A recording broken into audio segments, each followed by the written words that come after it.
Hello everyone, welcome to Winnie classes. Today we will learn about water, a precious resource. So let's start now. How our earth appears blue from space? Because 71% of the earth's surface is covered with water.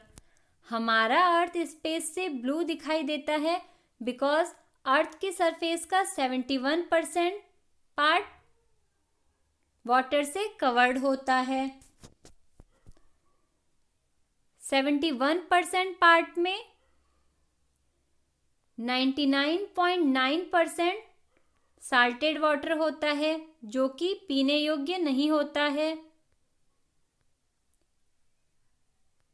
और 71% का 0.006% water ही पीने योग्य होता है जो कि fresh water होता है। हमारे अर्थ में एप्रोप्रिएट क्वांटिटी में वाटर तो अवेलेबल है बट जो यूजेबल वाटर है वो बहुत ही कम क्वांटिटी में प्रेजेंट है। इसे हम इस तरह से समझ सकते हैं, जो 71% वाटर है वो मान लिया इस बकेट के पानी के बराबर है। अब जो पीने योग्य पानी है वो इस 71% का 0.06% रह जाता है जो कि इस स्पून के पानी के बराबर रह जाता है। तो अब हम समझ सकते हैं कि वाटर कितना प्रीसियस है। So we should conserve the water. Now forms of water. Water exists in three forms: solid form, liquid form and gaseous form. In solid form water snow और आइस के रूप में प्रेजेंट होता है जो कि माउंटेन में कवर होता है। माउंटेन में जो आइस कवर होती है वहां पर होता है और आइस कैप्स में होता है। Solid form is present as ice caps at the poles of the earth, snow covered mountain and glacier. तो जो वाटर का सॉलिड फॉर्म है वो ग्लेशियर के रूप में स्नो कवर्ड माउंटेन में प्रेजेंट होता है। Liquid form of the water contains होता है ओशियंस में, लेक्स में, रिवर्स में and even in underground. So water bodies में और अंडरग्राउंड जो वाटर होता है वो लिक्विड फॉर्म में होता है। Water in gaseous form present in water vapour जो कि एयर में प्रेजेंट होता है हमारे चारों ओर। तो इस तरह से वाटर तीनों ही स्टेट में प्रेजेंट होता है। अब जो वाटर साइकिल होती है, when water circulate through the water cycle it can be found in all the three forms. Water cycle में वाटर तीनों ही अवस्थाओं में रहता है, ठोस, लिक्विड एंड गैस। चलिए अब हम देख लेते हैं कि ग्राउंड वाटर किस तरह से इंपॉर्टेंट सोर्स है वाटर का। तो इस पिक्चर में शो हो रहा है कि किस तरह से ग्राउंड वाटर इंपॉर्टेंट सोर्स है वाटर का। तो हमने देखा होगा कि जो वाटर बॉडीज होती हैं, नदियाँ, झील, उनके पास की जो मिट्टी होती है वो काफ़ी मॉइस्ट होती है। तो अगर हम मिट्टी को खोदते हैं, किसी वाटर बॉडीज के आसपास की मिट्टी को जब हम खोदते हैं इधर या कहीं पर भी, तो हम देखते हैं कि वो सॉइल मॉइस्ट होती है। अब अगर हम और डीप खोदेंगे सॉइल को तो हमें इस तरह से स्पेस में वाटर प्रेजेंट मिलता है। तो इस वाटर के हम अपर लेवल को वाटर टेबल कहते हैं।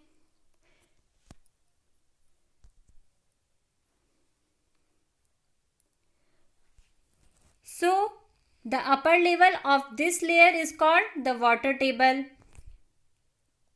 Now at place the groundwater is stored between layers of hard rock below the water table. This is known as an aquifer. जल भर क्या होता है? जो रॉक्स होती हैं, हार्ड रॉक्स, उनके बीच में जो स्टोर्ड होता है वाटर, उसे एक्वीफर कहते हैं।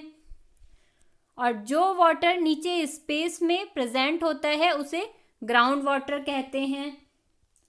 तो इस तरह से ग्राउंड वाटर एक इम्पॉर्टेंट रिसोर्स है हमारे वाटर का, बिकॉज जो वाटर बॉडीज होती हैं, रिवर्स, ओशियंस, झील, नदियाँ, उसके आसपास की मिट्टी क्या होती है, सोख लेती है पानी को, जिससे ग्राउंड वाटर लेवल बढ़ जाता है। चलिए अब देख लेते हैं डिप्लीशन ऑफ वाटर टेबल किस तरह से होता है। जो भौम जल है उसका अवक्षय 3 प्रकार से होता है। इंक्रीजिंग पॉपुलेशन, पॉपुलेशन बढ़ने से हमारी ज़रूरतें बढ़ती हैं।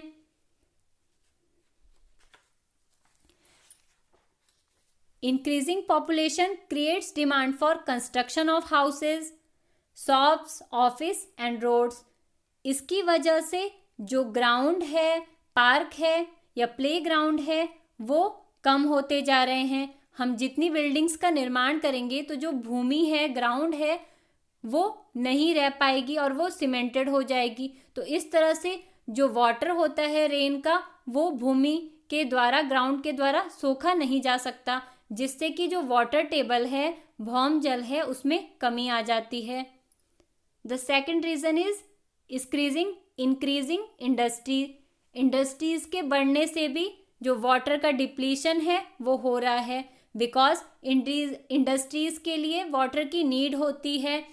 जैसे फूड फैक्ट्रीज में वाटर की नीड होती है, और इस नीड को पूरा करने के लिए इंडस्ट्रीज ग्राउंड वाटर का यूज करते हैं, जिससे कि वाटर टेबल का डिप्लीशन हो रहा है। Another reason is agriculture activities. जो भी कृषि कार्य हैं उनके लिए पानी की आवश्यकता होती है, और जब वर्षा नहीं होती है प्रॉपर, तो क्या होता है कि ये जो पानी की आवश्यकता है खेती के लिए, उसको हैंडपंप के द्वारा या जो भूमिगत जल होता है, वाटर टेबल होता है, उसके द्वारा पूरा किया जाता है कृषि की ज़रूरतों को। तो इसलिए इस तरह से जो भूमिगत जल है उसका डिप्लीशन हो रहा है।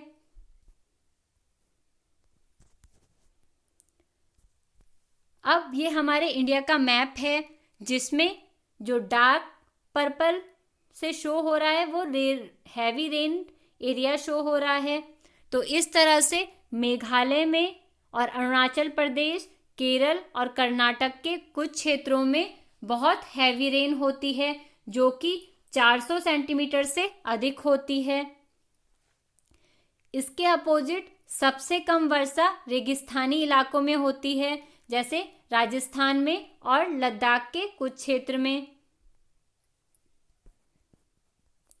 हैवी रेन होने से क्या होता है? हैवी रेन होने से बाढ़ होने का खतरा बढ़ जाता है, और अगर रेन कम होगी तो सूखा पड़ने की संभावना हो जाती है। तो इस तरह से हैवी रेन होना या कम रेन होना, ये भी कहीं ना कहीं समस्या का कारण है।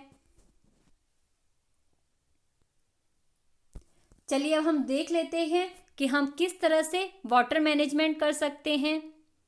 तो जल प्रबंधन करने का सबसे अच्छा तरीका है rain water harvesting. Rain water harvesting या वाटर हार्वेस्टिंग के थ्रू हम जो रेन वाटर है उसको इंक्रीज कर सकते हैं as a drinking water, usable water.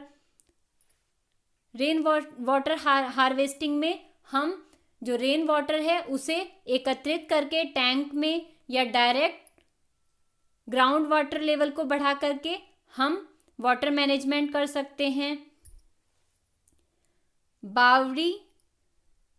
बावरीज जो हैं वो ट्रेडिशनल वे है वाटर को इकट्ठा करने का, रेन वाटर को। पुराने समय में बहुत जगह पे तालाब और कुएं बना दिए जाते थे, जिससे कि जो वर्षा का पानी है वो बावड़ी में इकट्ठा हो जाता था। इस तरह से हम बावड़ी के द्वारा जल का प्रबंधन कर सकते हैं। The third technique is drip irrigation technique, जिसे कि एग्रीकल्चर में यूज़ किया जाता है। ड्रिप इरिगेशन टेक्निक में हम क्या करते हैं कि पाइप्स के थ्रू, जो कि कम डायमीटर के होते हैं, डायरेक्ट प्लांट्स की जड़ों तक पानी को पहुंचा दिया जाता है, जिससे कि जो एक्स्ट्रा वाटर है खेतों में, जो ज़्यादा मात्रा में मिट्टी सोखती है, उसको हम रोक सकते हैं डायरेक्ट ड्रिप से इरिगेशन करके प्लांट्स की जड़ों तक। इस तरह से ये एक पाइप लगा होता है जो कि बहुत ही लेस डायमीटर का होता है, और इस तरह से पाइप के थ्रू डायरेक्ट प्लांट की रूट्स तक वाटर को सप्लाई किया जाता है। तो इस तरह से ड्रिप इरिगेशन मेथड द्वारा पानी के सप्लाई को हम कम कर सकते हैं और इकोनॉमिकली रेंज में ला सकते हैं। So, water is essential for all human being.